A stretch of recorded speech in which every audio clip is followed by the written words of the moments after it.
नमस्कार, मैं हूं कृष्णा मिश्रा और आप सभी देख रहे हैं राष्ट्र दर्पण। इस वक्त हम नगर पंचायत घोसियां के वार्ड नंबर 2 में मौजूद हैं। यह पावर हाउस के पीछे वाला इलाका है। यहां की स्थिति ऐसी है कि जिसे सुनकर आपको अपने कर्णों पर भरोसा नहीं होगा। अगर नगर पंचायत घोसियां की स्थिति देखेंगे तो आप कहेंगे क्या ये नगर पंचायत घोसियां है, क्या ये एक नगर पंचायत की भौगोलिक स्थिति है। इससे अच्छी व्यवस्था तो ग्राम पंचायतों में देखने को मिलती है।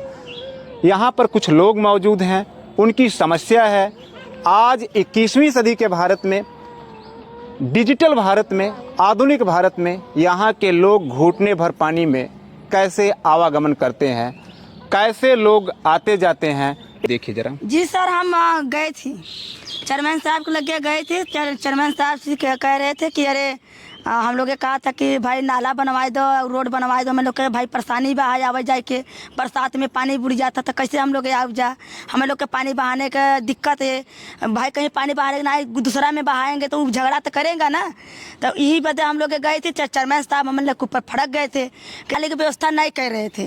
कहते चलो बनेगा बनेगा, ऐसे आसरा भी धराए रहे थे। कहिया बनेगा हमारे लोग, हम लोग ऐसे परेशानी में झेलेंगे तो कहिया बनेगा हमारे लोग का। इसीलिए हम लोग गए थे तो हम लोग के ऊपर फड़क गए थे। काय बदे यहाँ पंचायत करे बदे आई हो, का मतलब से आई हो। अरे चेयरमैन साहब वोट लेने बदे तो यहाँ पे आए थे गांव तब नहीं जंगल रहे थे। अब जंगल है आप लोग के। कैसा जंगल, कैसा जंगल? यहाँ मनई नहीं बसा है, यहाँ जानवर बसा है। किसने कहा? चेयरमैन साहब ने कहा था।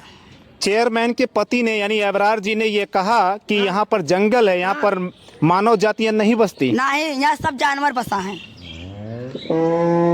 इस प्रकार का रूखापन, इस प्रकार का सौतेलापन एक जनप्रतिनिधि पति को या एक जनप्रतिनिधि के प्रतिनिधि को शोभा नहीं देता।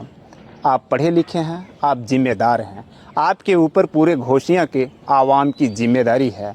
आपको जनप्रतिनिधि जनता ने चुनकर इसीलिए बनाया था कि आपको अपने सुख दुख में काम में ला सके, लेकिन आप हैं मानव जात को जानवर की संज्ञा दे रहे हैं।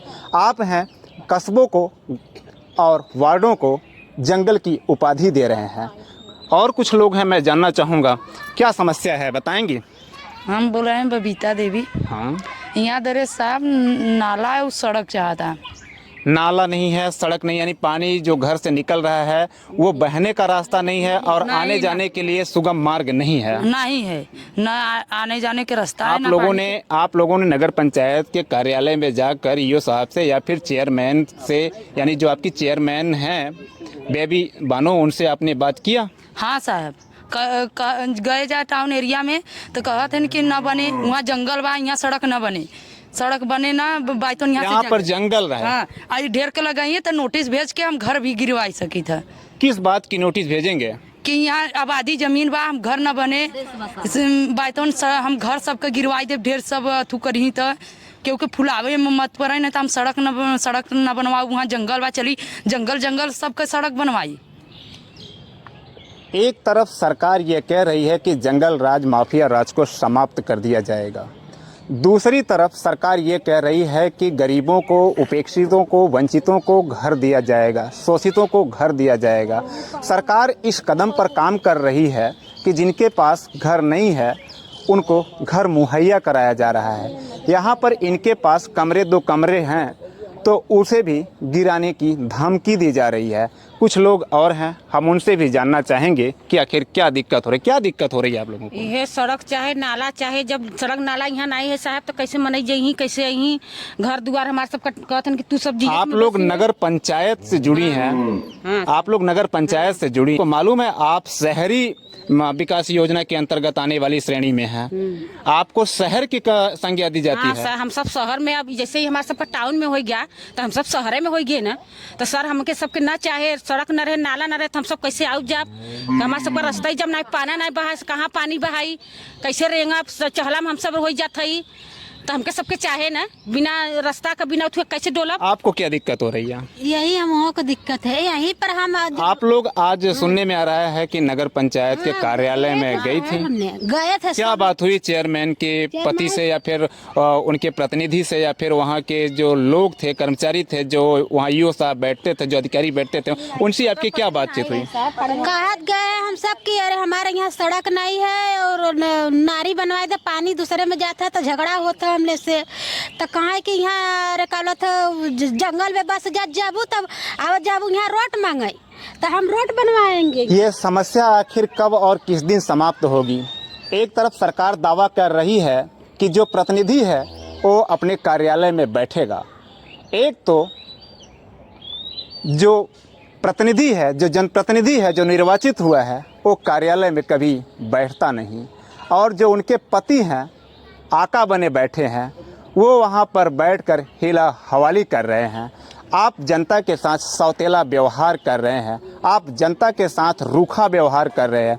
जनाब, ये वही जनता है जो आपको वर्षा में भीग कर, ठंडी में कपकपाकर और गर्मी का धूप सहकर आपको निर्वाचित करके आपको जनप्रतिनिधि बनाई थी। ये जनता वही जनता है जो सोच रही थी कि एक जनप्रतिनिधि के बदलाव के बाद हमारी तकदीर लौट आएगी, हमारे सूरत हाल बदल जाएंगे, लेकिन ऐसा कुछ होने वाला नहीं है। सब कुछ बदला, लेकिन नहीं बदली जो वो है इनकी तकदीर, इनके गाँव की तस्वीर। क्या दिक्कत हो रही है? जैसे इनका मेहरारू एबरार का जीती थी, सब जगह पे अपना मतलब एक कह रहा था, जैसे उनके जगह उनके घर पे बैठी हैं, उनके यहाँ कार्यालय पे नहीं लिया थे, अपना आवत है यहाँ दरे जो भाषण करना आप अपना करी। और उनके जैसे बेबी जी जीती थी तो उन्हें आवे चाहे ना, कोनो समस्या बा, कोनो परेशानी बा तो उन्हें समझे चाहे ना, तो उनके जगह पे ये ना आवत है। इनका ये कहना है कि काश वो महिला प्रतिनिधि थी, अगर वो बैठती तो हम महिलाओं की दर्द आसानी से सुन और समझ सकती थी, लेकिन ऐसा नहीं हो रहा है। सरकार और संविधान ये कह रहा है कि महिलाओं को बराबर संज्ञा दी जानी चाहिए, उसके लिए बराबर बाकायदा एक सीट निर्धारित होती है, महिलाओं के लिए सुरक्षित कर दिया जाता है। लेकिन ऐसी सीटों का सुरक्षित कर देने का फ़ायदा क्या होने वाला है कि महिला प्रतिनिधि हैं, वो निर्वाचित होती हैं तो उन्हें सही मायने में उभर कर या अपनी प्रतिभा को प्रदर्शित करने का मौका मिल पाता है या नहीं।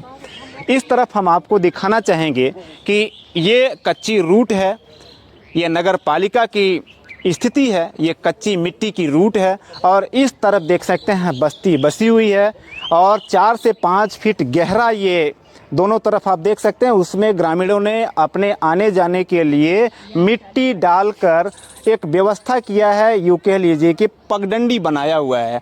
अगर बारिश होती है, बारिश सर पर है, ज़रा से भी बारिश होगी तो यहाँ पर जलभराव हो जाएगा और कई जहरीले जानवर उस पानी में तैरते नज़र आएंगे। क्या ये लोग आवागमन कर पाएंगे? ये सबसे बड़ा दुश्वारी का विषय है।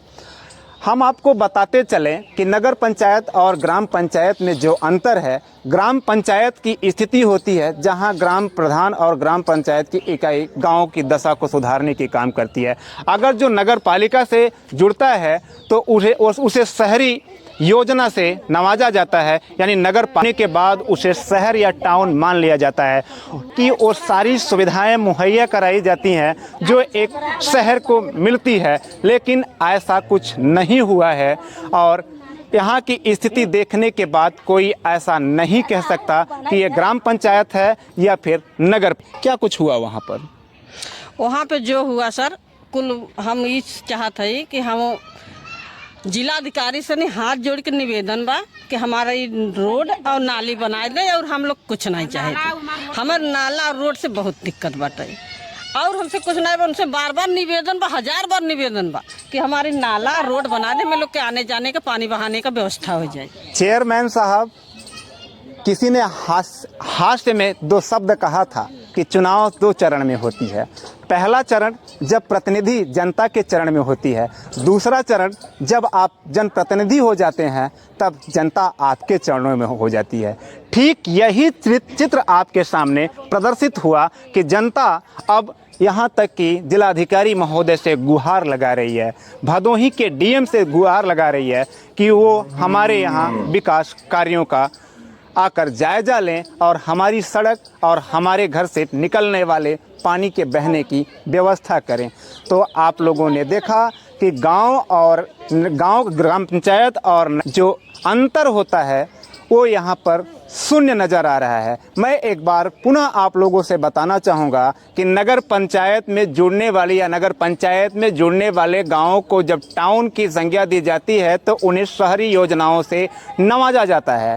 लेकिन यह राजापुर का एरिया है, घोसियाँ के वार्ड नंबर 2 का ये एरिया है, जहाँ से खड़े होकर हम ये आपको भौगोलिक स्थिति दिखा रहे हैं। यूँ कह लीजिए ग्राउंड जीरो पर आकर हम आपको वो तस्वीर दिखा रहे हैं जो इससे पहले आपको किसी ने नहीं दिखाया। आप लोग क्या सोचते हैं, क्या न के नाम पर इन लोगों को ठगा नहीं जा रहा है? क्या इनके साथ सौतेला और रूखापन नहीं दिखाया जा रहा है? आप लोग अपनी राय ज़रूर दीजिएगा। क्या इन लोगों को ऐसे उपेक्षित रख देना इनके साथ नाइंसाफ़ी नहीं है?